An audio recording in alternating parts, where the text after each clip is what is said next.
Good morning. I'm back again. Thanks for the confirmation, sir. So we are going to start in next 2 minutes. Just be online for us for next 2 minutes. So I can see a lot of participants are still joining. So in next 2 minutes, we'll wait for all of them to join, and then we can start as per the scheduled time, that is 11 o'clock. Morning, Ashish. Good to see you. Morning, sir. Sir, I just want to, remind I have to move out at about 11:35 or so. Right. Now we sounded them out. Thank you. Okay.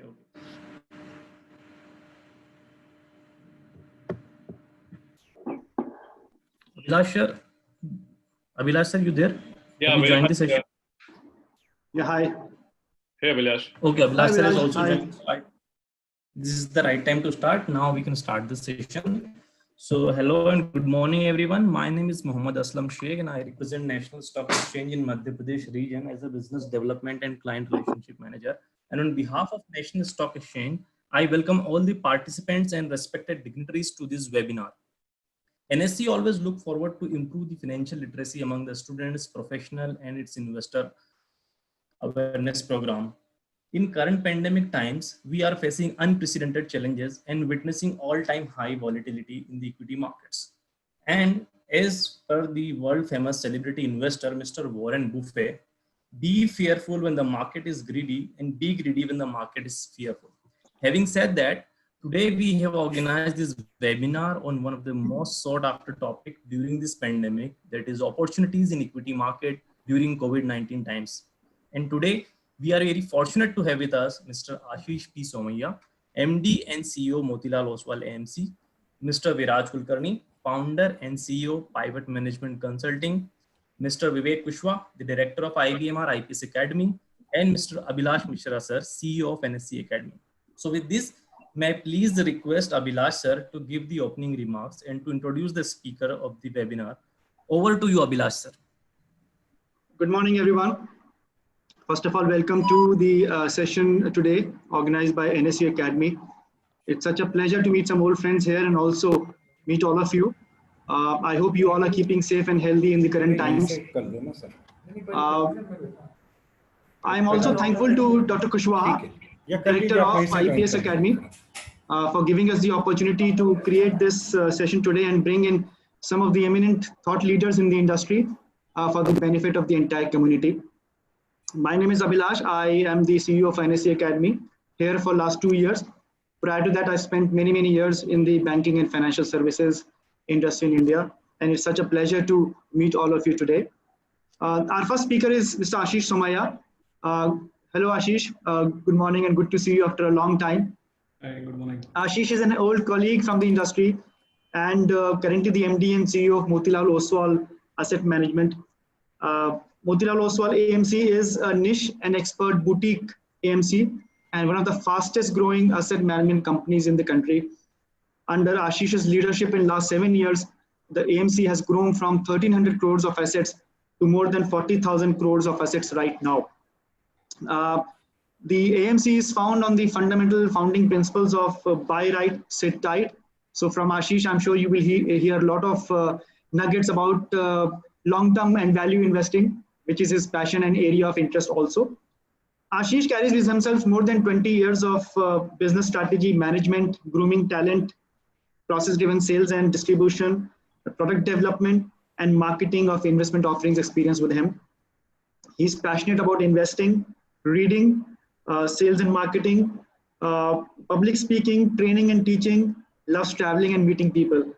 And also I'm a big fan of his immaculate dressing style. Over to you, Ashish. Yeah, thank you very much, Abhilash. Thank you, NSE, and thank you, IBMR, for inviting me here and giving me an opportunity to speak to all of you. So it's my pleasure to come here.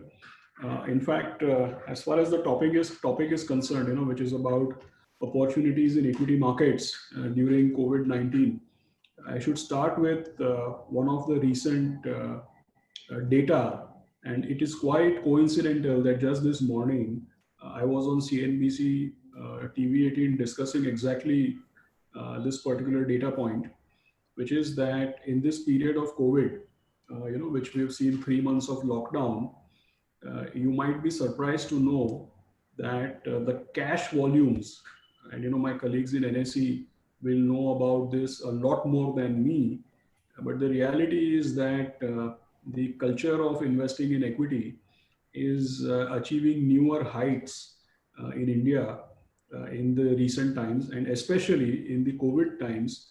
What one has noticed is that the cash volumes are at historic highs, and within the cash volumes being at historic highs, it is equally true that the non-institutional participation in cash volumes is also at historic highs.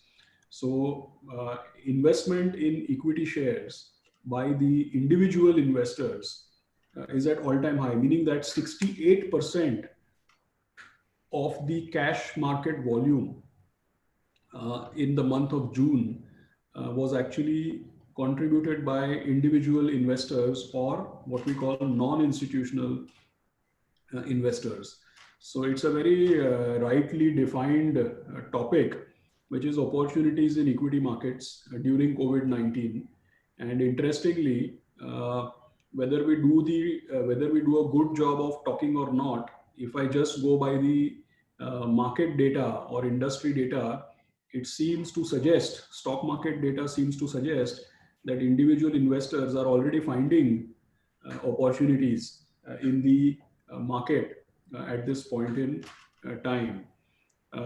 Also, 3 or 4 things that I want to highlight why there are opportunities in the equity markets.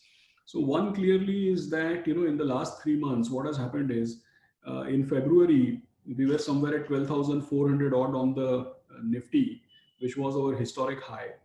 And then I don't know how many of you have noticed this. February, we were at all-time high. Even as late as March, meaning say 5th March, 7th March, if you see first week of March, we were at about 11,500, which is not even a 10% correction from the peak, right? But from say 5th to 7th March, when we were nearly 11,500 kind of level, 23rd March, we found ourselves at 7,600.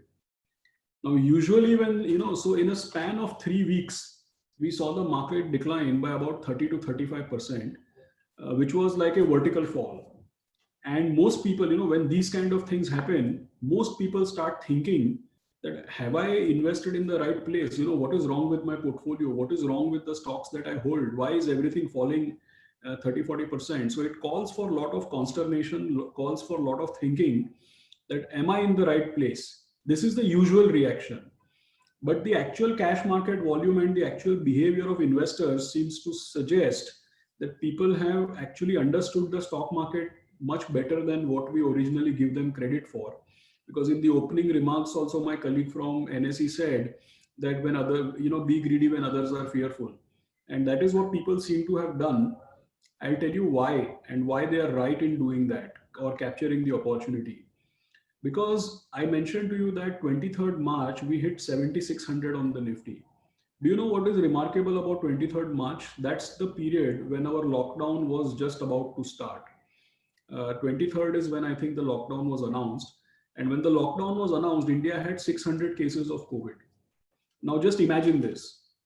23rd March, the Nifty is 40% down from its recent peak. And COVID has 600 cases and our lockdown has not even begun. So what does this data actually mean? Before the lockdown started and before COVID became a serious issue, we were 40% down. Now you move forward. We are in a place where the lockdown is there since 3 months and 600 cases has become more than 2 lakh or some hundreds of thousands of cases. And unfortunately, there have been more than 20,000 fatalities, much more than 20,000 fatalities already.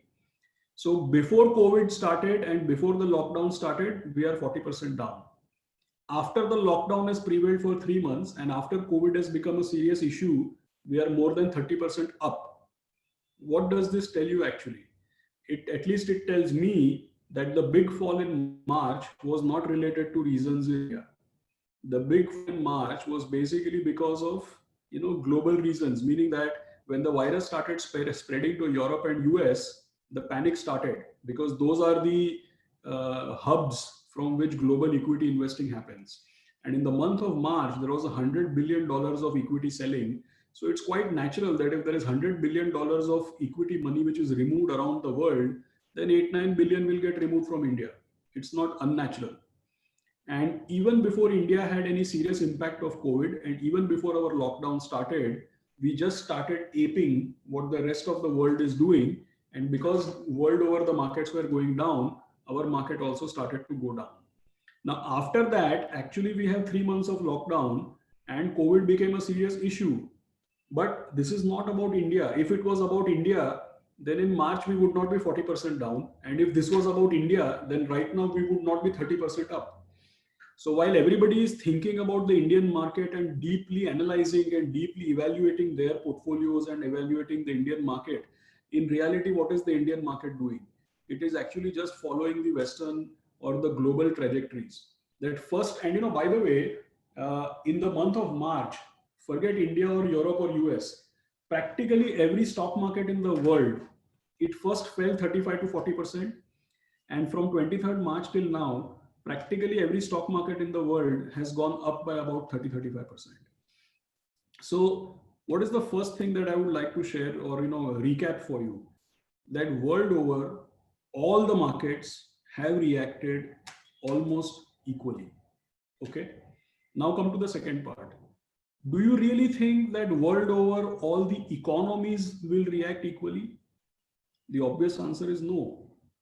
World markets, as far as equity markets are concerned, capital has no boundaries. So capital flows across the world. And just like in physics, we say that the water finds its own level. Water will find the path of least resistance and it will find its own level. So same way in the stock markets globally, the money finds its own level and money finds where it has got to go for the value. So till now, what has happened is that across the world, all markets have behaved the same. But what is interesting to keep in mind that across the world, all economies will not behave the same. The reason is because when there is a lockdown of 3 months, different economies will have different levels of impact. And let me clarify that for you.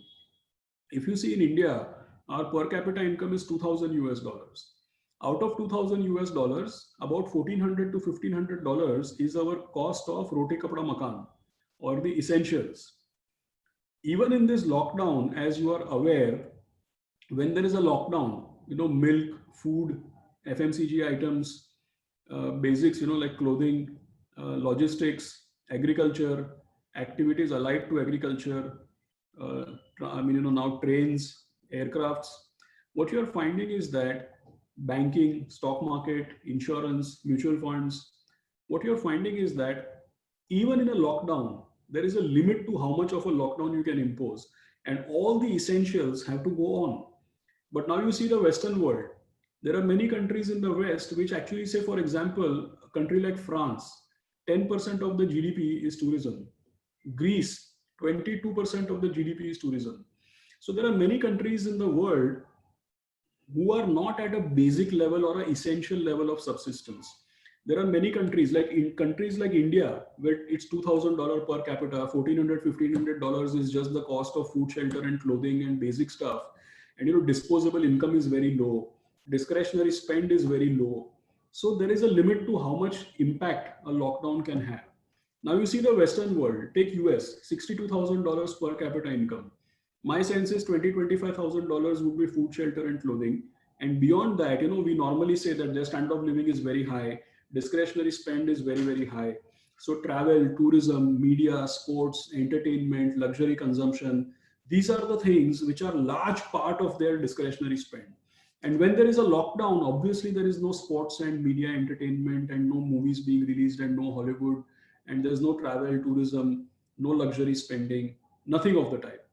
So long story short is that a lockdown would have different impact. While the stock market has reacted equally, the fact is that a lockdown would have different impact on different economies. That's the first point. Second point, if you see what has happened after this entire lockdown, globally interest rates are practically zero and liquidity is awash. The same thing happened in 2008. I don't know how many of you would be knowing. I think mostly we are students out here. So maybe we don't know about 2008 in that much detail, but you'll be surprised to know in 2008, it was not a health pandemic. It was large financial institutions which defaulted or went under because of bad debts in the mortgage market. In 2008, the crisis started in the US. Somehow most crisis seems to start there. But in 2008, the crisis started in US. The US market fell 50%. We had nothing to do with Lehman crisis or anything, but our market also fell 50 to 60%. Their economy went into recession. Our economy did not have that much of an impact. But that time also, the stock market fell equally. And then when the dust settled, when people realized that different economies will have different impact, lo and behold, in the next 2 years, we recovered most of the decline. And more importantly, in 2008, when our market fell, we lost $12 billion. In 2009 and 2010, when US went into recession, globally interest rates were zero, liquidity was abundant. In 2008, we lost $12 billion and market declined. In 2009 and 2010, just check the numbers carefully. In 2008, we lost $12 billion and market declined. In 2009 and 2010, we got back $48 billion of inflow. Because, like I said again and again, 2-3 times, that globally all stock markets have reacted equally. But it's a fact that all economies will not react the same way. All stock markets reacted the same way. All economies will not react the same way. So when the dust settles, money will move to the taller pygmy. When all economies are impacted, they all will have poor growth. But when everybody is a pygmy, still you go for the taller pygmy. That's the limited point. So what will happen eventually, people will realize that we are an economy of essentials. So the impact of the lockdown is relatively lesser. Second thing, keep in mind, when interest rates are zero and liquidity is abundant, capital-starved countries like us, which depend on foreign money all the time for investments and for stock markets and zillion other reasons, we tend to attract flows actually. The third thing, we are not oil dependent, we are not commodity exporter. We actually import, so we are reverse geared to oil and commodities. The fourth thing, if you actually see this, before COVID-19 came, our economy was growing at 4.4% and the system level credit growth was 6%. Now you compare with the US, they were at record high corporate margins, record high corporate profit to GDP, a 10-year bull run, a gigantic economy of that size growing at 3.5%, zero unemployment rate. Now you step back for a moment and think, if you're driving a car at a speed of 30 kilometers per hour and you have a car crash, what is the impact? And now you imagine there is an economy driving at 90 kilometers per hour and then they have a car crash. What will be the impact? So the long story short is that, right now there is huge amounts of, right now there seems to be huge amounts of fear. We will have to mute some lines, please. Right now, there seems to be a lot of fear. Don't misunderstand me. I'm not trying to say our economy is not impacted. The limited point I'm trying to say is that when you are, you take, for example, take the largest sector in our economy, which is auto. Now, COVID-19, if you just take stock market as an indicator, share prices of auto companies before COVID-19 and share prices of auto companies after COVID-19, they are at the same place. What is the reason for it to be at the same place? Because even before COVID-19, we were seeing degrowth in auto sales. BS4 to BS6 transition, escalation of interest of insurance, road tax registration costs, floods in several parts of the country. There are at least 10 reasons why auto sales had slowed down before, say, March 2020, and why COVID does not seem to have impacted the outlook. The reason is because there are many sectors like auto, consumer durables, etc., where demand gets postponed, but it does not get destroyed.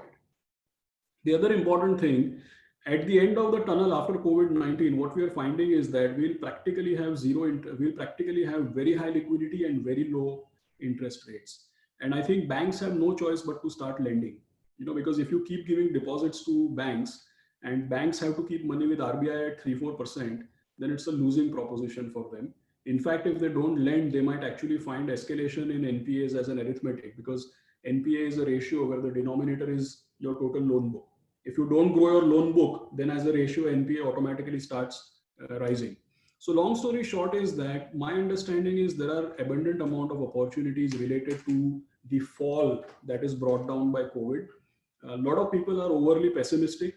Today, I see that a lot of people in their portfolios, in their pronouncements and in their actions, they seem to be acting as if the economy will never revive. And I think that is a overly pessimistic assessment. The reason being that whenever the economy is in doldrums, it always revives amidst very low interest rates, very high liquidity, low inflation, and a general decline in asset prices. Let me give you an example of that. Today, if you find that house prices are down 20-30% and home loan rates come to 6%, what do you think will happen?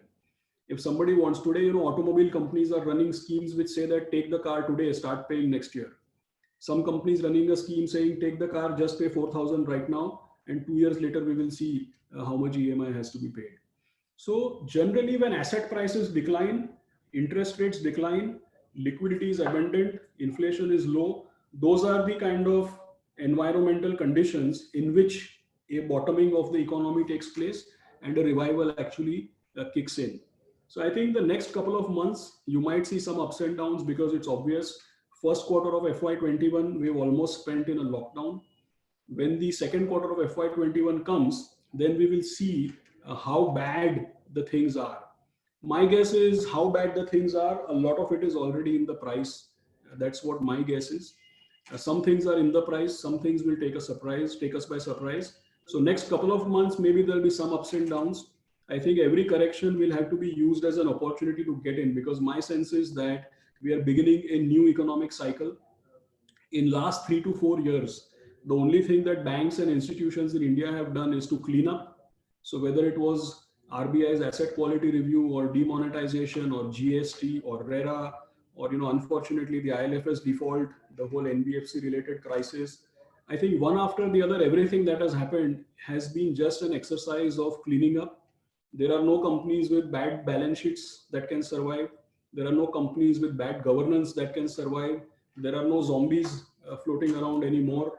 So long story short is that I think everything that could have gone wrong has gone wrong. All risks have materialized, and we are eventually going to start a new cycle in the next 2 to 3 months. So if you find that there are any more sharp corrections, then I think those will need to be used as entry points. In the next 2 to 3 years, this is probably going to be your last opportunity to get into the markets on the cheap, because it's not very often that you get everything 30-40% down for something which is actually a global global issue, not an India specific issue. Like I mentioned in the beginning of my talk, this did not start off being an India issue. Even before it became an issue, we were 40% down, right? So it did not start off being an India specific issue. Even within India, maybe the urban centers are a bit more impacted, not so much the semi-urban and the rural areas. So I think we should not overreact.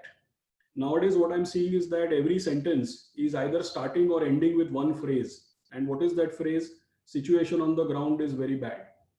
Well, yes, that may be true, but you cannot do stock market investing by discussing situation on the ground. Because the situation on the ground is bad, that's why the market was where it was. For investments, you have to always look at what can happen moving forward.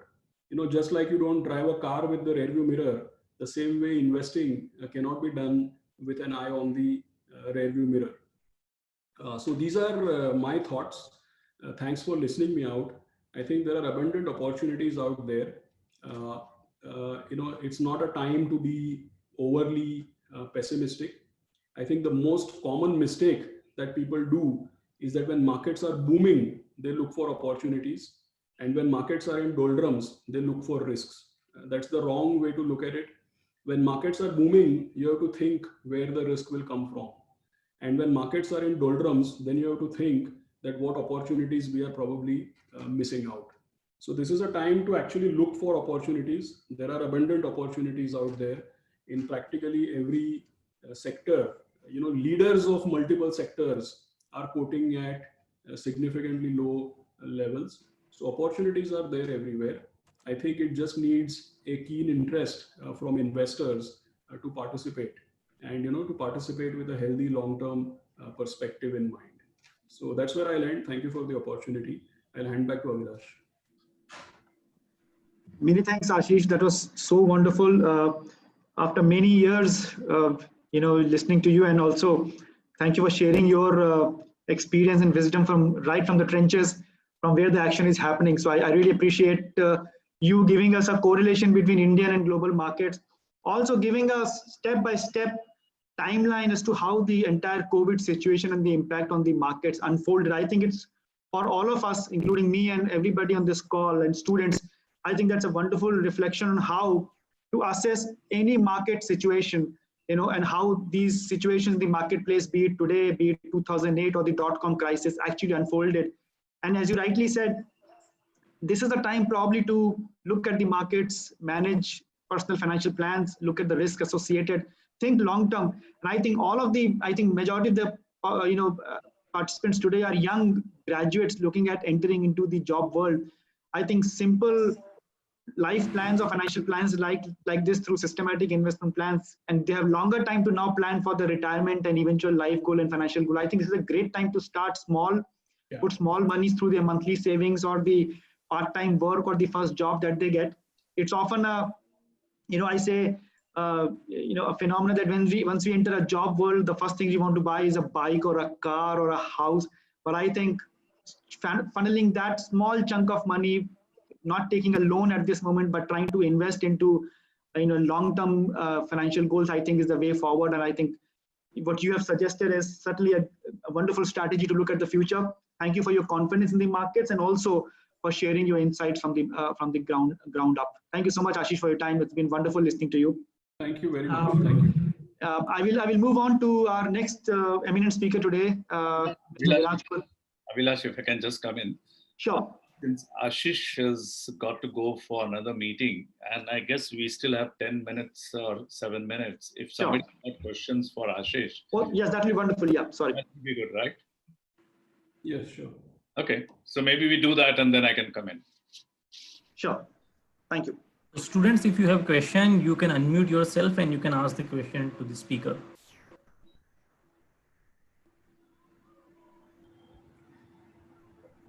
Any questions from your side? Ashish ji, I have a question. I am Dr. Sachin Mittal. I am professor at IBMR IPS Academy. Yes, sir. You wonderfully explain why the market is growing. We are not a oil dependent company, and due to interest rates are going down, and therefore there is a liquidity in the market. But still one question is in my mind. I always listen this CNBC TV 18 normally in the morning, and that is the news normally that this market is driving by the financial service sector, especially the banking sector is driving this market. But banking sector is not in the good shape, either it is ICICI Bank or SBI, but still this banking sector and other financial institutions sector is performing well, which is the driving this market. So what are the reasons this financial service sector shares are continuously growing?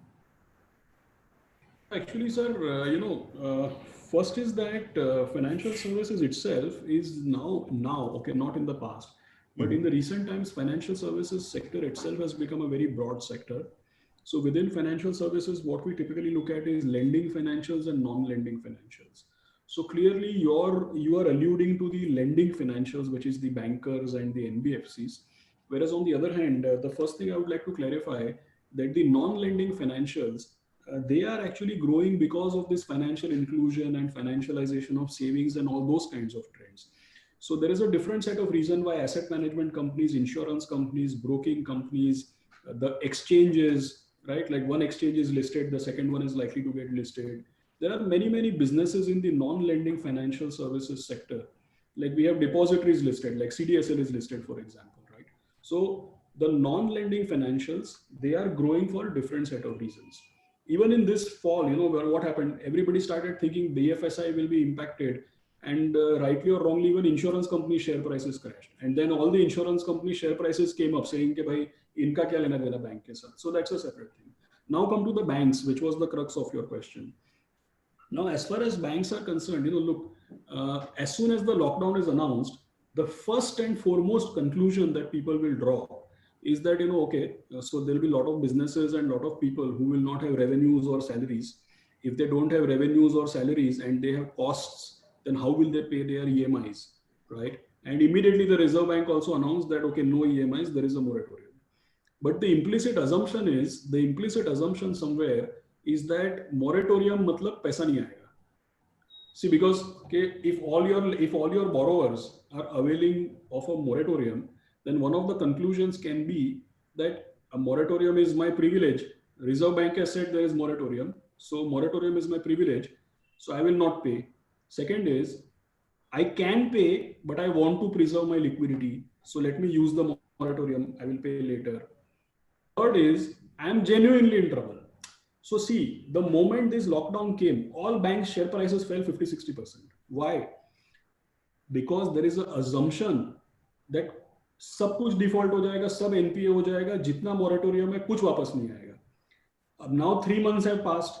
What is the data actually saying? The data is saying that as the country comes out of lockdown, people are doing their best to ensure that, because if you don't pay, if you use the moratorium, तो ऐसा नहीं है कि interest नहीं भरना है. Ultimately तो interest भरना ही है और loan भी वापस देना ही है.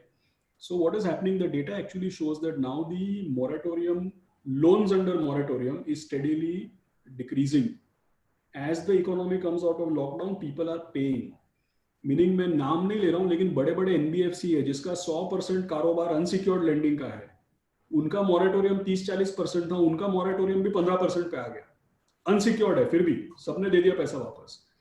So now what is the feeling about the banking sector कि भाई जितना बुरा सोचते थे उतना बुरा शायद नहीं होगा. That's why there is slowly revival. Don't conclude anything just because I am saying. I am also a observer in the market. When the first quarter ends, July, August, September will come. August तक तो moratorium है, तो सही क्या होगा हमको पता नहीं चलेगा. September, October में ही पता चलेगा कि वाकई में क्या हुआ है. अच्छा, उसके पहले the Reserve Bank can say, I don't know if they will say or not, but for example, Reserve Bank can say कि भाई 6 महीना 5 महीना तो हमने moratorium दे दिया.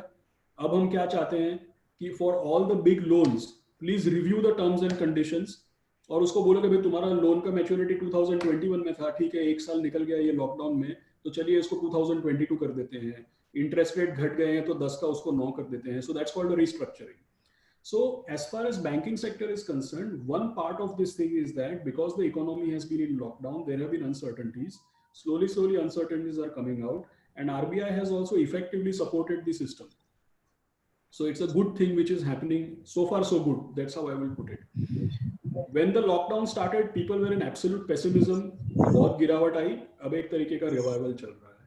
Last thing which I would tell you, anybody who believes that the economy will revive cannot believe that the banking sector will collapse, because if the GDP grows at 8%, the credit growth will be about 15 to 17%. Right. So that's the thing. Thank you very much, Abhilashji, for wonderful session. And any question from other faculty members of the institute or any student would like to question them, please unmute yourself and please continue. Hi, sir. This is Dr. Ketan. One of my question is there. Yes, sir. Am I audible, sir? Yes. Yeah. So, sir, that right now the technology is going to be a driving factor, just like Zoom and other companies are there. So now the technology is going to be the carry the next bull run. Do you think so? The technology will be the now backbone for each and every industry, because this is now something essential for each and everyone. Clearly, sir, when I started my talk, I mentioned that if you ask my colleagues at NSE, they would be telling you that the cash market volumes are the highest in history, and within that, the non-institutional, that is individual contribution to cash market volumes, is also at a historic high. And I can tell you 100% credit is to technology. देखिए, कोई किसी के office में जाकर के बैठ के phone पे ट्रेडिंग नहीं कर रहा है. कोई सब घर में बैठ के अपना काम कर रहे हैं.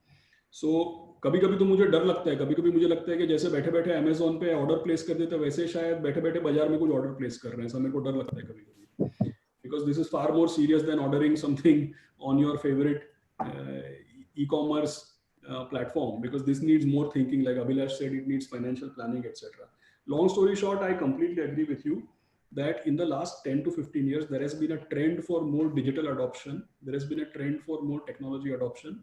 Because of the last 3 months of experience, you are 100% right. It is only going to get accelerated.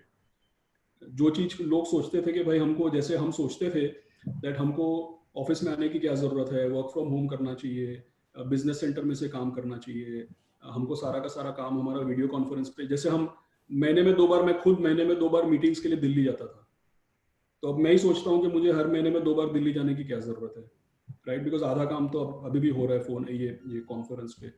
सो जैसे अगर ये शायद लॉकडाउन नहीं होता तो आप लोग शायद अपने कैंपस पे हमको बोलते कि आ जाइए, बात करिए स्टूडेंट्स के साथ, लेकिन अभी हम आपके कैंपस पे नहीं आ रहे हैं, हम तो ऑफिस में बैठ के बात कर रहे हैं।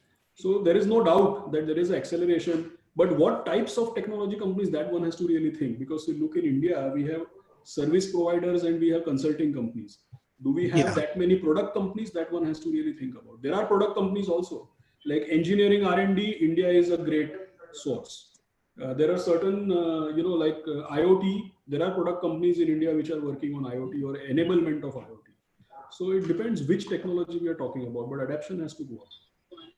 Thank you. Ashish ji, one more thing, please advise to our student. Normally it is said that wealth can be created either through the real estate market or from the stock market. So what's your advice to the students? They should start trading in the market, or they should be keep away themselves from the market, or if they should trade, what should be their attitude for trading in the market? Your advice to the young budding managers.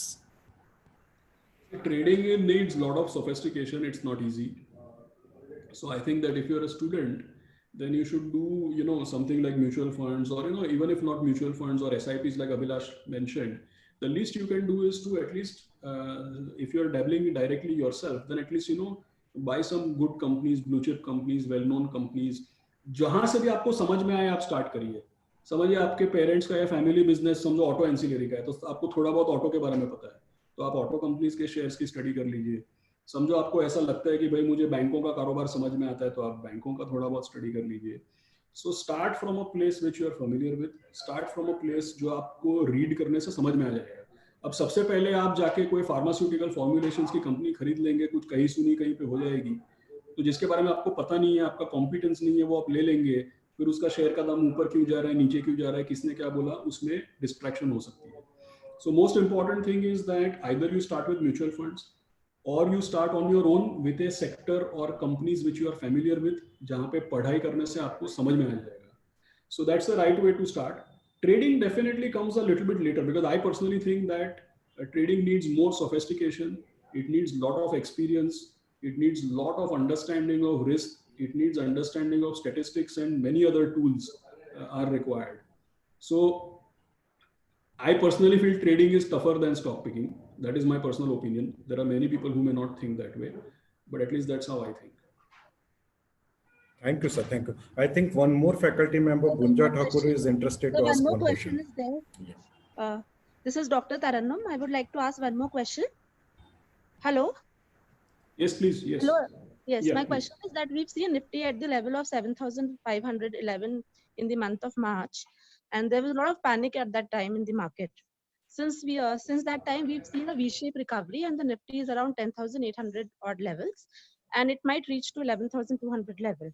But do you think the market is actually depicting how the economy is going on, or market runs in a separate manner? Because not all sectors have contributed. Only few stocks like HDFC, Reliance have given a good contribution in the Nifty. But when we see the overall economy, it is not, going as fast as the market is moving. So how can we find the correlation if I'm studying the market? So one is that, when sometimes I'm not an expert, but when you try to study correlation, you have to sometimes rearrange the data to cover the leads and lags, right? Stock market is definitely, please don't fall for any such traps where people say that, market is a gambling den, it has nothing to do with economy, etc., etc. Most of these statements come out of frustration. That is my understanding. Because if you can't, if a lot of commentators, if they cannot understand what is happening, or sometimes if I cannot understand what is happening, I can always say this is all irrational and there is no science behind it. It doesn't work that way. There are cause and effect for everything, correct? Now the point is that market is not as illogical as people make it out to be, because market always tries to live in the future. Market always tries to discount the future.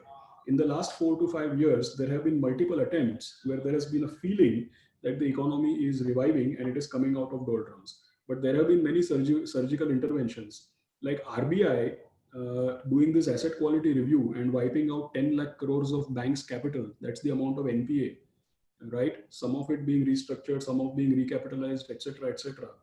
But 10 lakh crores worth of NPAs, if you clean up, that debilitates the banking system, right?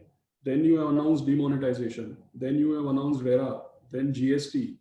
So many IBC, many structural reforms, which have at various points in time given a confidence that the economy will eventually recover. But then all these are decadal, epochal events. I mean, 20 years later also, see, we are in 2020. Even now, how many times we make a reference that 1991 was landmark where we opened our economy, right? So in 2040 also people will talk, okay, by in 2018 IBC was put up and GST 2017, etc., etc. So these are not small events. These are actually huge surgical interventions. So when these interventions are happening, there has been an issue in terms of how quickly the economy can come out of these structural changes and how fast the economic participants can also adjust to all these structural changes. It takes time. Every time the market has tried to discount the future, every time the market has tried to go up, then some of the interventions have come and market has promptly corrected. I don't know how many of us remember way back, I am talking 5 years back. Do you know in July 2015 where the market was? It was 9,000 Nifty. Today, where are we? 1 month back also we were 9,000 Nifty. Now we are 10,600, 700, whatever it is. So what has happened is market has gone up, but it has promptly corrected whenever there is any hindrance. It's not like all these things have happened and index is at 20,000. No. The market corrects whenever there are challenges, and then again it resumes its journey of discounting the future. Even before COVID-19 hit us, you see what happened between July 2019 to February 2020. July 2019, we were in a very pessimistic environment. But then tax cuts came, RBI loosened the policy, they went into an expansionary or accommodative policy stance. Power consumption went up, GST collection went up, road, logistics started moving, credit offtake started to improve. So many things happened from July 2019 till Feb 2020, and the market started to resume a new journey. But then COVID-19 came, again the market has promptly corrected. So market is following what is happening in the economy. Whenever the economy shows prospects, market starts to revive. Whenever there is a speed breaker, market promptly corrects, right? So only thing you have to keep in mind is that market is forward looking. You cannot expect correlation of economic past with current market, but you can definitely expect correlation of where the market was and what happened 1 year later in the economy. That's how I would put it. Okay, thank you very much. I'll hand over to Viraj. I'll have to excuse myself. Thank you very much. Thank you, Ashish. Thank you for your time. Such a pleasure listening to you. Thank you, Viraj. Thank you. Thank you, Ashish. Thank you very much. I think just before, Ashish, before you sign off, thanks for coming at 1 day's notice, because when Abhilash asked, I thought we couldn't find a better guy than Ashish. So I just picked up the phone and said, Ashish, can you make time? And in spite of an engaging meeting that he's got now, he made time. So appreciate it, Ashish. Thank you. Thank you. Thank you so much. Thank you. I'll take over now. Such a pleasure now to introduce our next eminent speaker, Viraj. Viraj founded Pivot in 2015. It's a leading consulting company, especially in the security services space. Viraj's rich experience spanned across 3 of the top 5 global custodians for over 12 years as country head of securities with Citibank in India and Switzerland, JP Morgan Chase and BNP Paribas. He was also on the ASPAC management board of BNP Paribas Security Services. He has over 29 years of in-depth and diverse experience to emerging and advanced capital markets, including as operations head at Morgan Stanley Security Services India. Viraj is the first ever Indian and the only Indian to be recognized by Leadership in India by Global Custodian in 2013 through APAC industry nomination. This recognition reflects his contribution to development in securities services industry, In May 2019, Viraj Kulkarni was recognized by Global Custodian to be amongst the top 30 security services experts. Viraj is the director of Pivot Consultant Cyprus, as well as an independent director at Motilal Oswal Trust Company in India. Viraj has been on industry committees in India and Switzerland. Viraj is featured as an expert on the NSE Academy's Knowledge Hub. He's a member of the steering committee of NSE lecture series on securities law and practices, committee member of the private equity, venture capital and capital markets of Bombay Chamber of Commerce and Industry since July 2015. He has been featured, participated in global, local capital market events, electronic media, and writes on ease of doing business. He is a fellow member of Institute of Company Secretaries of India. His skills and expertise are in the security services, in re-engineering business, in developing capital markets.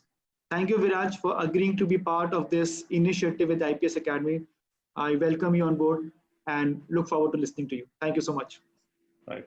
Thanks, Abhilash, for those kind words, and thanks for the opportunity and IBMR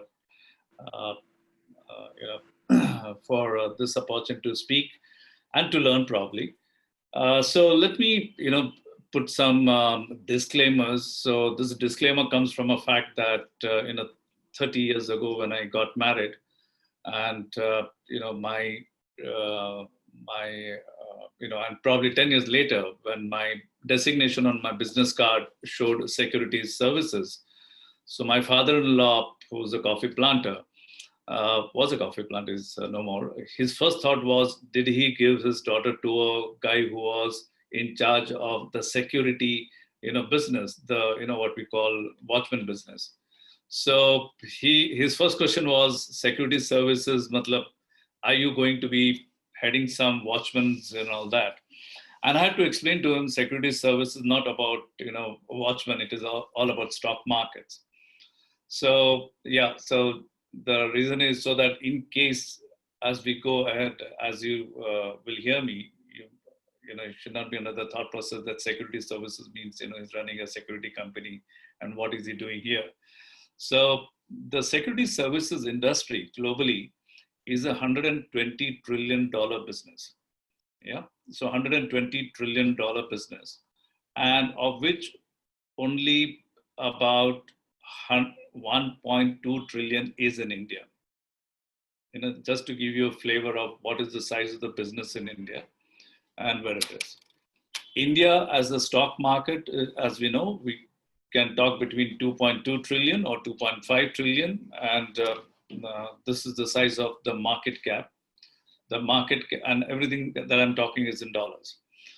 So, and what are we talking about? We're talking of going from 2.5 trillion to 5 trillion over the next few years. So, the limited point I have is there's a growth, and that growth will come from all these youngsters that we see on the screen and who are not on the screen. So the growth of the country will happen through these young people. And mind you, if for all the good things that Abhilash spoke about me, I'm not being somebody who's been, let's say, smart, intelligent, or whatever it was. It is just seizing the opportunities and moving ahead that got me to wherever it is. So all I want to tell you is everybody starts where you started. Everybody, it's just the opportunities and how we do it. And I appreciate the universities or IBMR's initiative to get its students to hear speakers, because that's where a lot of knowledge comes. There was a question, and let me start with this thing. There was a question on what is the state of the financial service? Why is the financial services sector growing? In these times, especially when the banks are known to be sort of going down or left, right, and under. The reality is, and this is what the opportunity is, the reality is Indians will borrow for the next 15 years, 20 years. Growth comes through borrowing or savings. And India is a country that borrows. Okay, we borrow. That is why our interest rates are amongst the highest, and still people make money. And I say this having worked in multiple locations across the globe and managing businesses in other parts of the world. Even today, as I speak, we interact with literally 40 countries on developing their spaces, etc. We develop capital markets in other markets as well. So India will consume, and as we are a consuming country, we will always look for resources. And as Ashish rightly said, we will not only look at internal resources, we'll look at inflows also. So my specialization more is on the inflows, on how to bring inflows into the country, how to bring inflows, what are the macros that are necessary to make the country bigger. So I think the financial services sector, what we will see and probably observe is during these lockdown times, quite a lot of people unfortunately either took a haircut on their salaries, or the careers got slowed down, or recruitment got postponed. It started eating into the reserves of each of the families. And this also led to, but what happens is the aspirations of the younger do not necessarily change at the same level. They still want to get on to the credit card spending, which has increased significantly. So my first suggestion to all the students on this is stop using credit cards for next 4 to 6 months. Do not use it, because you are paying back at anywhere between a 40 to 42% rate of interest annualized. And if you read the fine print, it is 3.5% per month. If you think you're postponing, you're not postponing the payment, you are actually working more for the credit card company, which is primarily a bank, and that is how the bankings are getting around it. So my first suggestion to you is please get off that. So in the new normal, you heard Ashish speak about the opportunities in the equity space, and thing. I have a different take on this whole thing, and I would like to talk about the opportunities in wealth creation.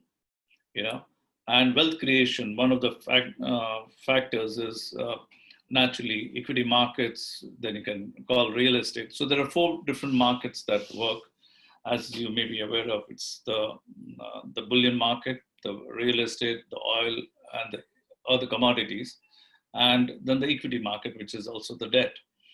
Now, money was restricted, travels between these 4, let's say, segments. Also, money travels between emerging market and advanced market. Allocations for emerging market and advanced markets are different. So if an advanced market picks up and moves faster, people feel more secure, and then their money starts moving into that segment. Likewise, India's growth story is also fueled by a consumption pattern. If you look around, maybe 20 years ago or 25 years ago, and some of you who are, let's say my genre, would agree that we probably waited a few weeks before we got the sugar in 600 grams at the ration shops.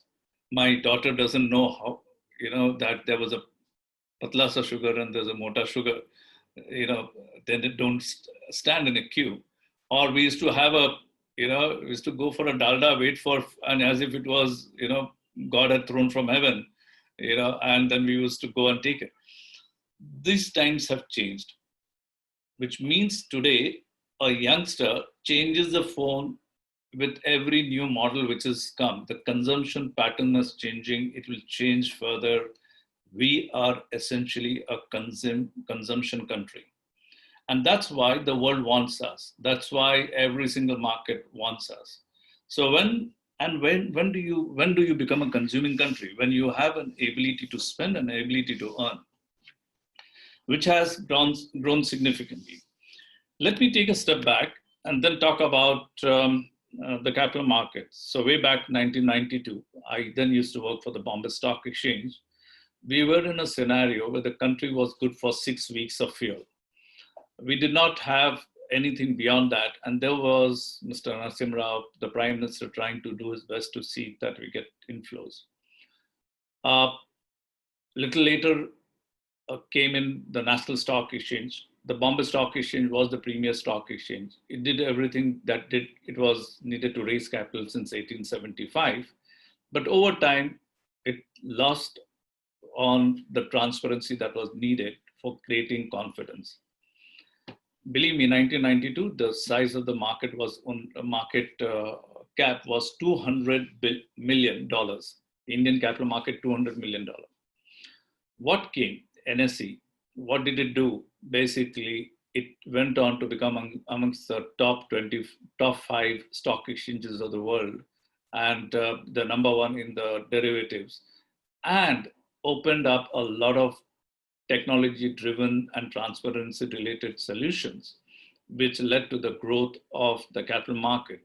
In essence, wealth creation, and in essence, going from 200 million to 2.5 trillion. I'm not saying NSE is the only one. It was primarily driven by SEBI, but you need multiple levels of engagement for this to happen. So coming on to the subject, what I feel is, besides the valuation, it's also important to understand how money flows, what are the government's role, where are the opportunities coming. So the most important thing is to remember, and as Ashish repeated quite a few times, the need is to create a positivity and stay positive. And the numbers that I'm throwing at you are numbers about growth. Now, the nature of the work I do meet with investors from different parts of the world, in different parts of the world. And let's say early January, I was in Japan, and the Japanese investors said, we want to come to India and we want to put $30 billion. Now, $30 billion is, $1 billion is 7,500 crores. So $30 billion interest-free money coming into the country, because when they invest into the markets, they take away only profit or losses, but they don't take interest on this. So this is the difference between FDI and FPI. So, and what was the reason? They said, well, we decided to pull out of China, and we decided that we want to put money into a safe country. So India's increasingly being seen as a safe country. The governance norms are getting better. I'm not saying it's the best. We still have a long way to go, but we still, these are opportunities at a macro level. If you look at the inflows, on the foreign direct investments and the foreign portfolio investors, these data are available on the NSE as well as the NSDL's website, and more specifically NSDL, because they do it on behalf of SEBI. You will only see growth. So the big picture for all of you is there is growth, and the growth is here to stay. And we are a country which is hungry for development. So every single thing will grow, depends on how focused and where you want to be. There was also another question, about creation of wealth, from two of the traditional methodologies, which is, equity trading and real estate. On this, my limited point again to the youngsters is wealth can be created only through knowledge. And this is a very critical requirement. And in an evolving capital market, the most important thing is to, have as much knowledge, become a specialist, rather than get swayed about, oh, let me make some money, and let me share this. I've been almost 3 decades in the capital market. I had a responsibility of managing about 20,000 sub-brokers and 1,000 brokers when I was at the BSE. And never I came across a guy who said, I lost money, or a sub-broker who said, I lost money in the market. They always said, Isme maine itna banaya. So it's a human nature to talk about what I did rather than what I lost. And I think most important is, don't try to be a market expert as, trying to predict the market. Invest probably 5 to 7 years, understanding the various dynamics, unfortunately. And I'm not propagating NSE, there, but I'm aware, since I'm aware of a lot of good things they do, that's what I'm sharing. The NSE Academy, or the certification courses it is running, is only to de-risk the market, de-risk the ignorance. So basically replace ignorance and create wealth is what I would say. And I would encourage you to look at, gaining knowledge to be there. Abhilash mentioned about me being on the top 30 globally in the security service spaces. Believe me, when I started, I didn't even, my parents were not very happy that I did my CS and decided to be in the stock markets. And for example, my father did not speak to me for 6 months. He said, what the hell, this guy is going to become a gambler. But it was just the orientation into the knowledge that really gets you there. So my suggestion is India needs a lot of super experts. India needs a lot of experts. And I think what we lack today, and I can tell you this, not only here, but in other parts of the world, is the expertise or the knowledge about the capital markets. Believe me, we're in the right country, all of us, in understanding the diversity of products. We have, earlier there were only 2 products, today you have so many products coming out of it. Learn about these products, learn about how they function, because any emerging market, and most of the world is emerging market, has similar challenges or similar strengths.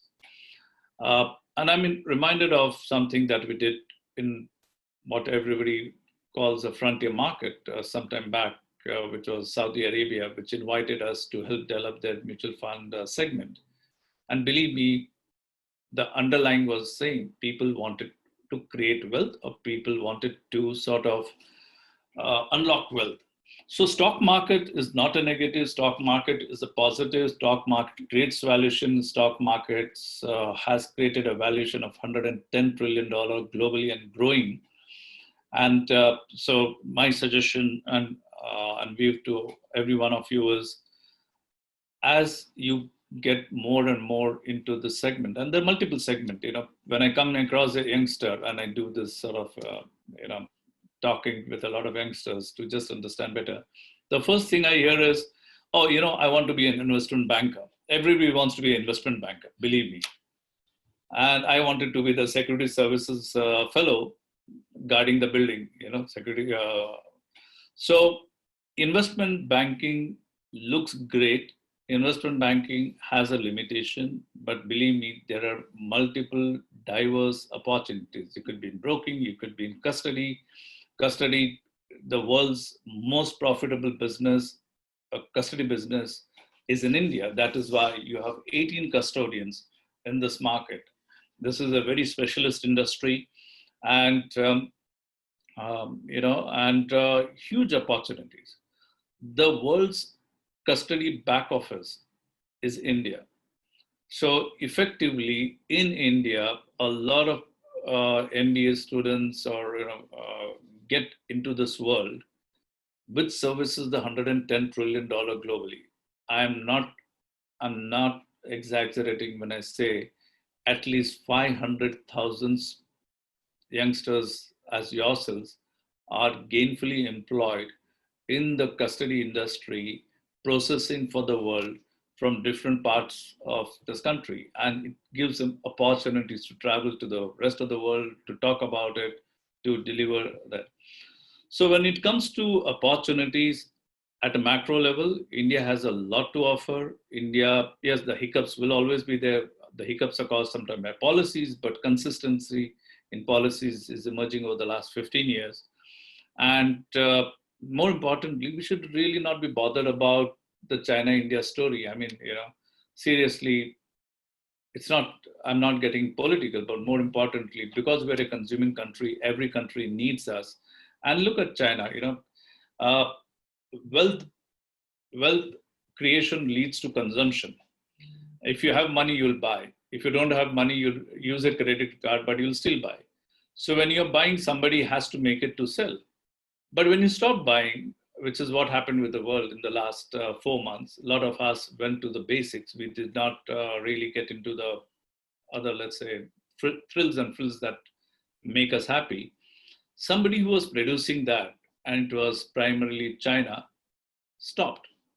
So the impact on China has been the most in this whole scenario, where every single country said, let's lock down and just go to the basics. And when it comes down to the basics, there are some funny stories as well. So there is, if you go around in your place where you live, you probably would have seen the grocery fellow whose shop was not something you visited when the malls were working, suddenly doing roaring business. And I happened to go to one such guy in my neighborhood, and he said, look, and I asked him, what is the impact? He must be doing good business. I said, and his remark was, भाई साहब business तो छोड़ो, मेरे दुकान में जो भी पहला सामान था वो भी लेके गए सब, तो मेरा तो capital unlock हो गया. You know, so then the new normal, new ways of doing business, new ways of finding opportunities have come. I can, look at the inflows. When we talk of foreign inflows every year since 2014, we are increasingly seeing about 20 to $25 billion of inflows coming into, which used to be 6 to 7 billion. In a particular year, we received $60 billion in foreign direct investment. This is the money which really goes into investment into plant and machinery. But apart from that, of the $1.2 trillion of stocks which is there with the institution hold. So India is a $2.5 trillion economy, market cap. I'm just taking 2.5, not 2.1 or 2.2, which reality is. And of the 2.5, $1.2 trillion is by institutional investors. Institutional investors, not necessarily Indian. There are about 9,600 foreign institutions holding Indian stock, and these are not necessarily Chinese. The Chinese just have probably 10, 15 out of the whole lot. So of the $1.2 trillion, $440 billion is held by foreign investors.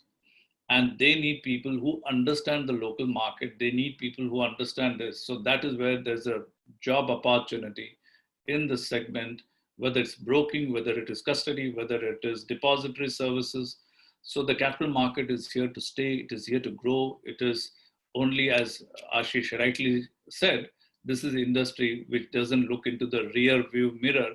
It says, I'm just going to look forward and catch up with the rest of the world. So, I thought I'd share this, that there is a lot of positivity. There is a lot of news.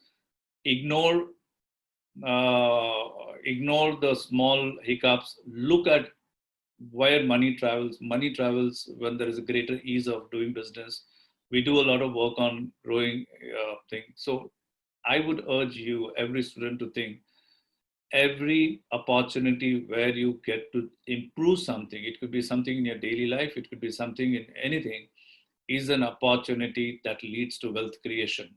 The more you invest into getting off your ignorance, as let's say this opportunity to converse with Ashish or what Abhilash has arranged with me, is an opportunity to unlock ignorance and gain knowledge, but not stop at this. Keep gaining it so that you will create wealth, because you are our future. You are the future of the country. And if I again have to use numbers, I don't know how many of you are aware that last year, the Mumbai airport became the #1 airport of the world, creating a world record of 1,170 flights taking off or landing on a single day on what is called a single runway.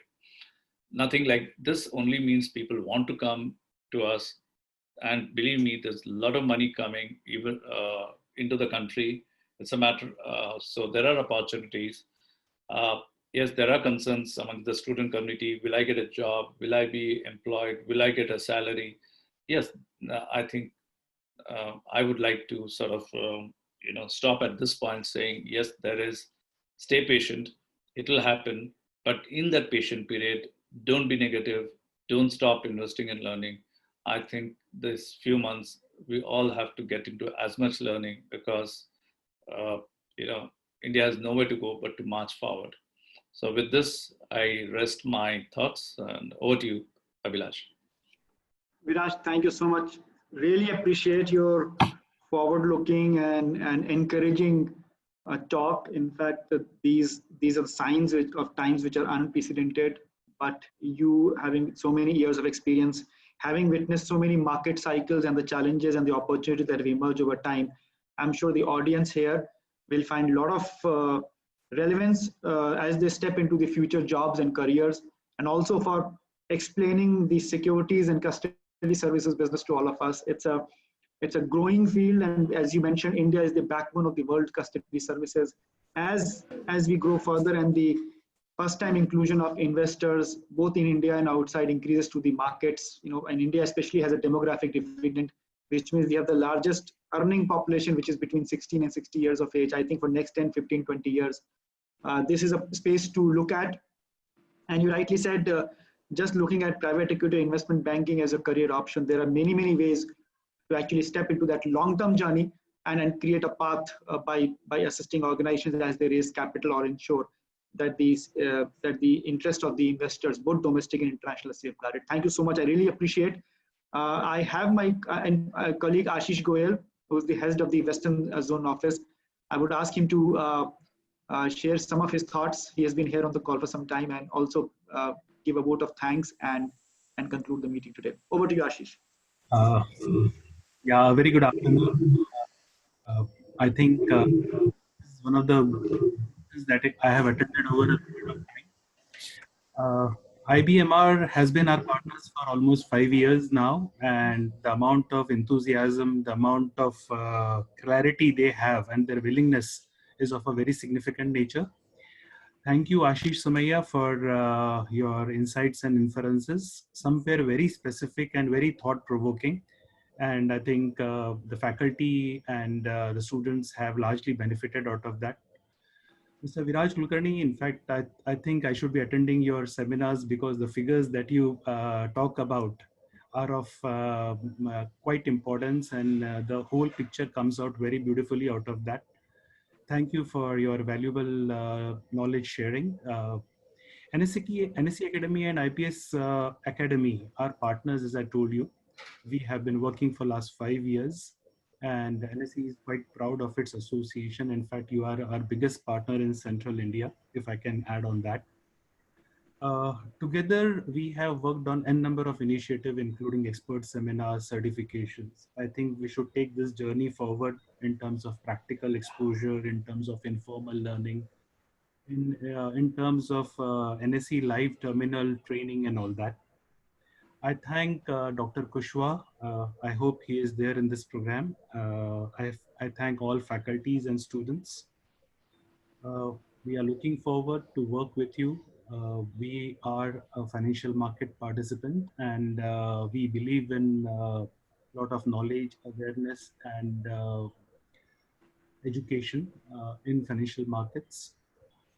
As Mr. Viraj told us, there is a very bright future ahead of us. To share a few figures, I would like to add that last year, around 25 lakh equity clients, the new equity clients came up for sign up in equity markets.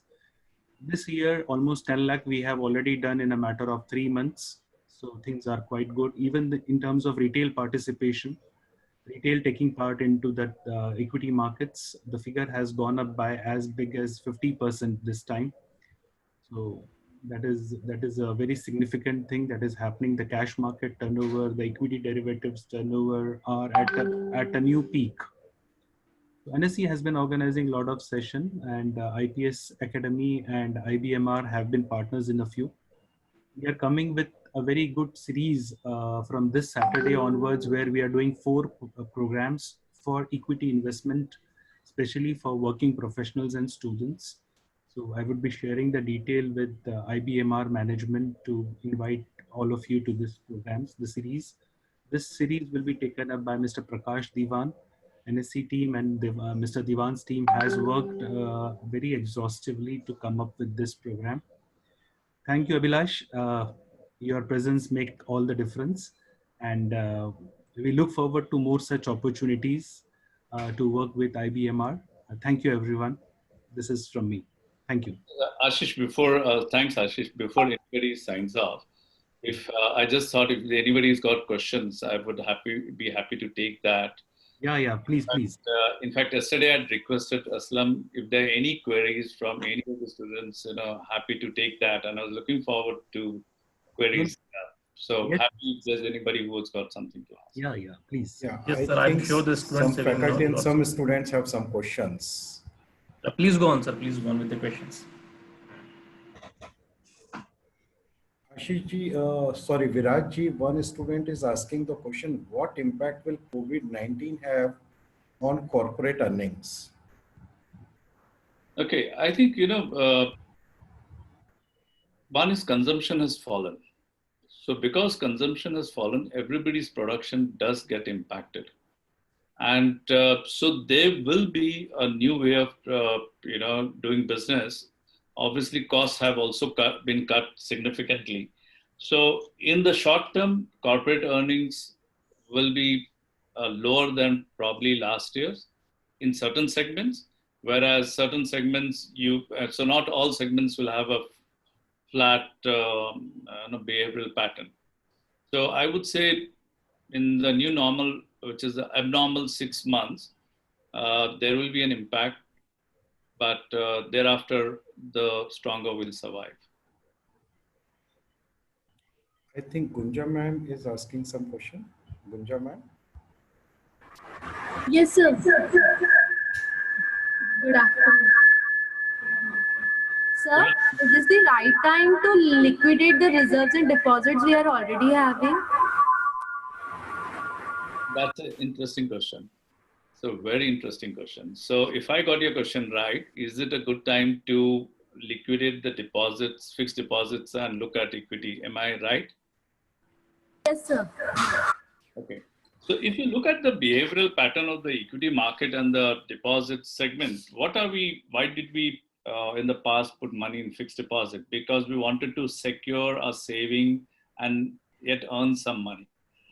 Now, so at that time we never had an opportunity, and the opportunity came in the form of the equity market growth or the mutual fund segment. Now, the mutual fund segment in India, which was very small a few years ago, is now a $330 billion industry. As in $330 billion worth of funds have been invested by Indians in mutual funds. So my suggestion to you would be, the mutual fund gives you the same liquidity as probably a bank fixed deposit. I would not encourage you to go directly into equity unless you're very well versed into it. As Ashish Somaya rightly mentioned, he's not too comfortable with trading, but maybe investing, because the market throughout the world runs on so many factors that you are not in control. And you and I are not necessarily experts on stock market. We are good for whatever we do, which is, you may be in the teaching profession, best in that, but not exactly into monitoring the market. So my suggestion is you should look at probably, getting a good advisor. And believe me, when I say good advisor, look at the good mutual funds because they have a credential and a credibility to prove and split your saving. So I would probably move a little bit of it to test the waters onto the mutual funds, see how it goes, and keep growing it. But because the fixed deposit over years will bring lower rate of interest as we will grow as a country. And then it will not be sufficient to meet the inflation which is happening all around us. So I would ask you to probably, sort of de-risk your earnings by going the mutual fund route.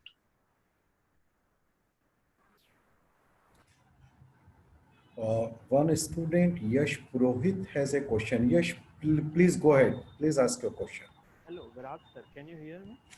Your voice is very faint, Yash. Can you speak? Can you speak up, please?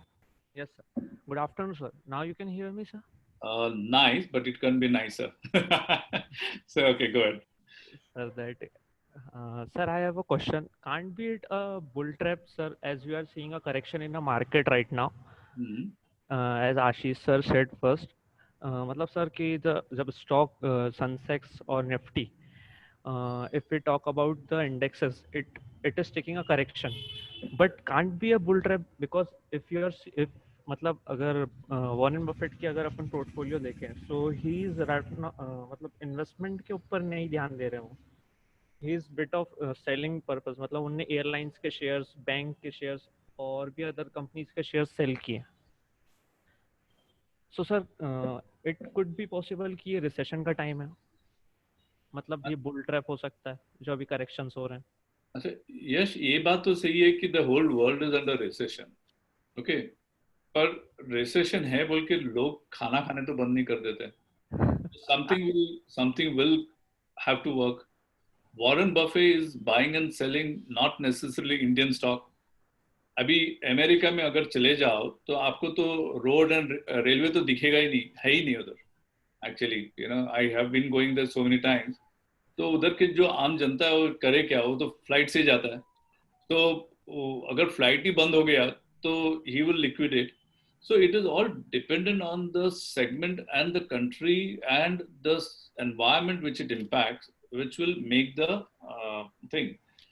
Index क्या होता है? It's just an indicator. Don't necessarily follow the index. Index will tell you, okay, this is how. If you look at the index, as Ashish said, index can go up, it can go down, but will you? It is, and I primarily feel that index is the indicator. तो ये bull run कोई stock में होता है, कोई किसी में bear run चलता रहता है, depending on what segment it is. अभी if I have to just tell you an example, 2 years ago, the cost of Amazon stock in on Nasdaq was about $1,000 okay, per stock. कल की rate है 3,710, okay, and in the last ever since the lockdown, Amazon prices in the US went up from $2,000 to whatever 3,000 3,100, not 3,700, 3,100. So 50% growth has happened only in the 6 months because Amazon is now seen as a new delivery boy. Because any delivery, look at DMart in India. DMart हुआ करता था 1400, आज 1600, आज 2300, 2400 है. So it is industry specific as to what will define the new thing. So you have to be nimble to look at where is an opportunity which can be used. Car companies may not do very well or may do well because people will stop using public utility and start buying two-wheelers, So I would suggest keep an eye on that and don't necessarily keep an eye on the bull run, bear run, but be industry specific. Thank you, sir. Virajji, one student, Mayuri Pillai, is asking one question. Is it good to start SIP in multi-cap? It's a good time. Any other student has any other question? Good morning, sir.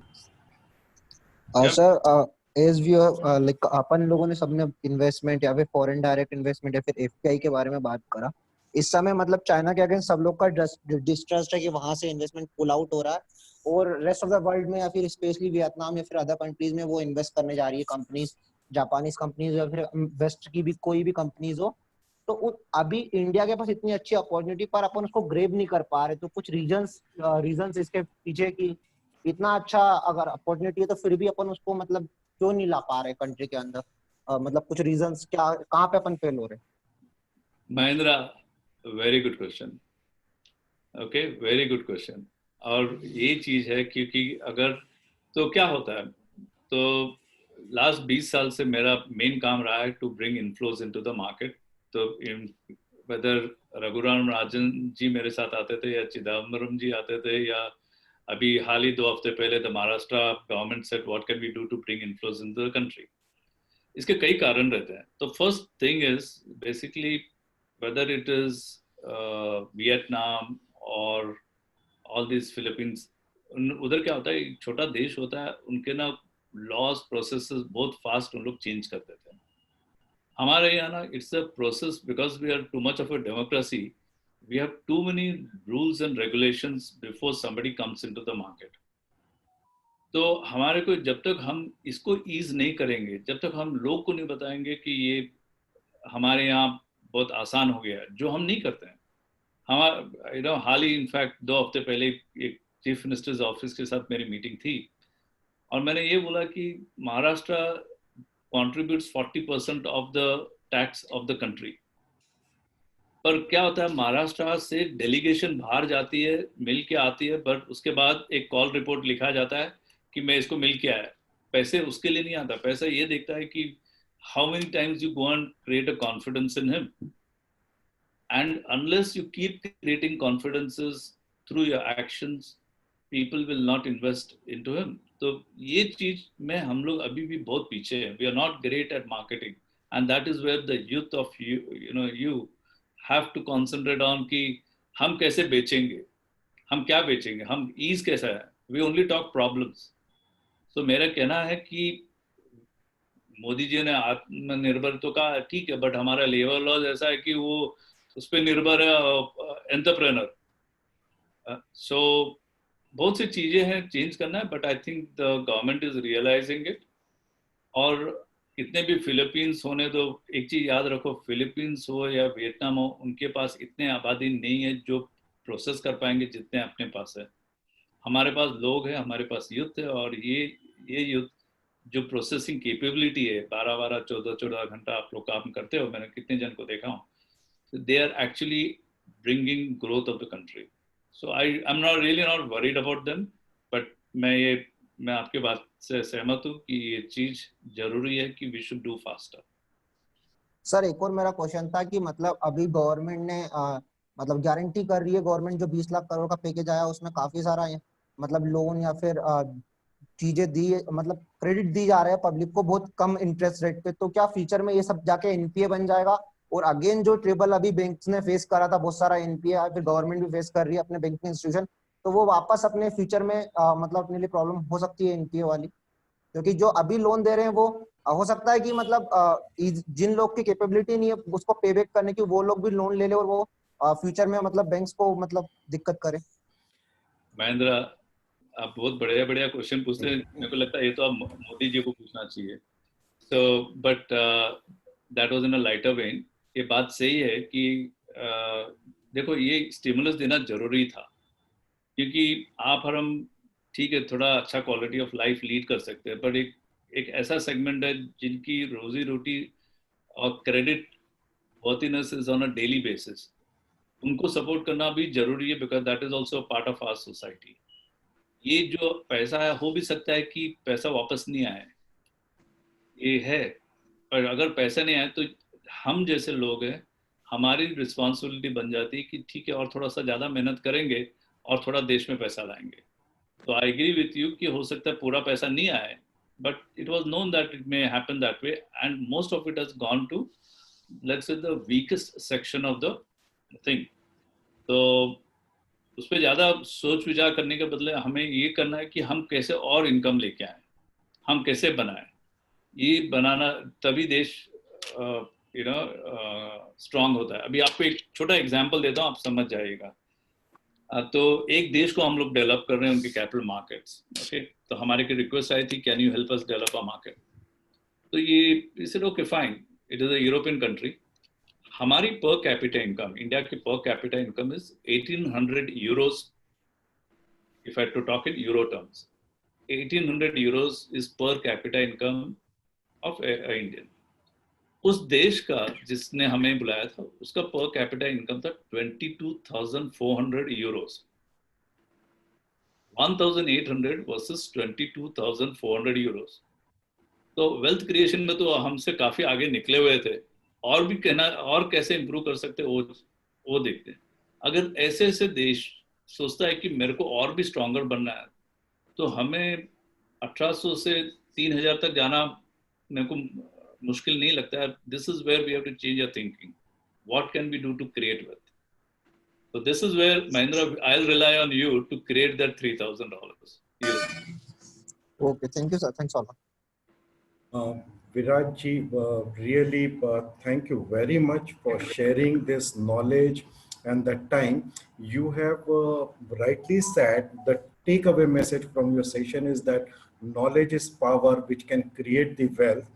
Thank you very much for answering the student questions, and students were not asking only the question related to this session, but they are asking many other questions and freely you have answered. So thank you very much for sharing your knowledge, your views, everything. Really, we hope that this kind of these sessions will be helpful for the students, and we will invite you again for more sessions in future. Thank you very much, Abhilash ji, for conducting this wonderful session for our students. Thank you very much, Ashish ji, for your word of appreciations.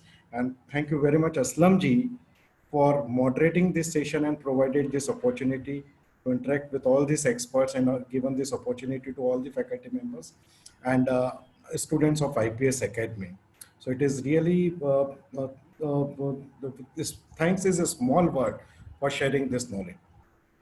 Hand over to Abhilash ji. Aslam here, actually Abhilash sir has to go for a call, so he's not here in the meeting right now. Yes. But just to conclude the session, I would like to thank Viraj sir first of all for sharing his wonderful thought with the students and clearing each and every doubt that students have posted here. Sir, your valuable knowledge would be with us forever, and a great session from your side. And IBMR, especially Sachin Mittal sir, for organizing the things in very short notice, and Ketan Mulchandani sir without the support. So I would like to end the session. Thank you so much.